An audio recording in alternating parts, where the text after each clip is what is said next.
محمد صابر بعرور. ممكن تكون أول مرة تسمع الاسم ده، بس في حوالي 23 طفل الاسم ده معلم معاهم جدا وما يقدروش ينسوه مدى الحياة. محمد بعرور فاتح كشك في كفر الدوار بمحافظة البحيرة، والكشك ده قدامه صالة بلياردو. طبعا الأولاد الصغيرين بيحبوا يروحوا يلعبوا ويرفعوا على نفسهم في صالة البلياردو، ولكن محمد بعرور كان بيراقب الأطفال اللي بتتردد على الصالة كتير علشان يتأكد إنهم عندهم وقت فراغ كبير ومحدش بيسأل عليهم قوي وهيقدروا يساعدوه في خطته الخبيثة. وبعد كده ينادي على الطفل ويقوله: أنا هروح أعمل حاجة، خلي بالك من الكشك عقبال ما أرجع، مش هتأخر. ولما بيرجع محمد بيتهم الطفل إنه كان موجود في الكشك 20,000 جنيه، والطفل ده سرق ال20,000 جنيه، وبيمثل إنه بيتصل بالشرطة وبيهدد الطفل دوت انه هيسجنه هو واهله. طبعا الطفل بينهار وبيعيط جدا وبيتوسل اليه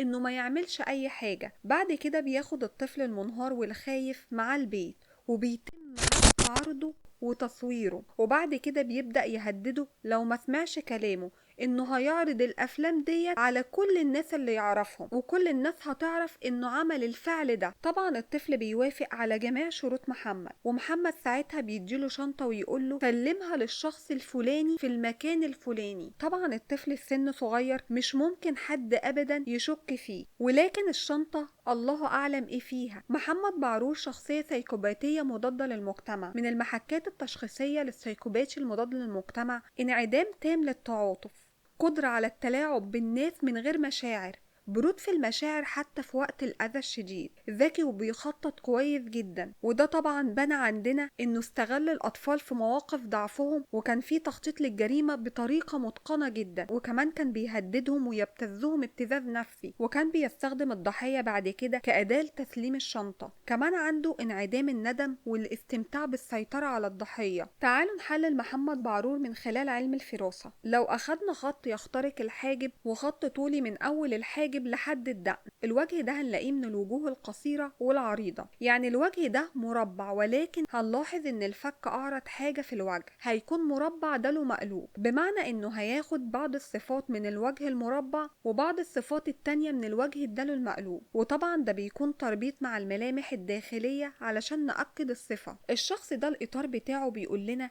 انه لا يعترف بخطأه، وعنيد ومتسلط ولا يهتم بالعواطف، وممكن يغدر بالناس اللي معاه علشان مصلحته الشخصية وعلشان يحقق أهدافه، وشخصية مسيطرة جدا. وشايفين مدمع العين مدبب ازاي؟ الملمح ده بيدل على ان الشخص ده عنده القدرة على اختلاق المشاكل، يعني ممكن يعمل مشكلة من اي حاجة لو هو عايز كده علشان هدف جوه نفسه. شايفين كمان لون العين؟ اللون الاخضر بيدل على ان الشخص ده غدار ولا يعترف بالجميل. والعين هنلاحظ انها واخدة شكل مثلث، واللي بتدل على ان الراجل ده مادي جدا. الفلوس عنده اهم حاجة، اهم من الناس واهم من المشاعر، يعني هو متجنب المشاعر تماما. وكمان هيأكد عندنا انه مصلحته فوق الكل. جفن العين المستقيم، الحاجب ظاهر في الصورة دي جدا انه شخصية غدارة وخاينة، لان لو لاحظنا الحاجب من قدام مدبب. ركزوا في الملمح ده جدا، لان معناه ان الشخص ده ممكن يغدر ويخون بدون اي تأنيب للضمير. وشايفين المثلث اللي في الحاجب ده؟ احنا بنقسم الحاجب على 3: منطقة العمل، ومنطقة العواطف او المشاعر، ومنطقة التواصل مع الاخرين. والمثلث عنده هنا في جزء العمل، يعني هو عنده القدرة انه يتحكم في الناس ويسيطر عليهم في منطقة العمل. وطبعا باين جدا ان منطقة العواطف عنده اصغر منطقة، يعني هو ما عندوش اي مشاعر اتجاه الاخرين نهائي،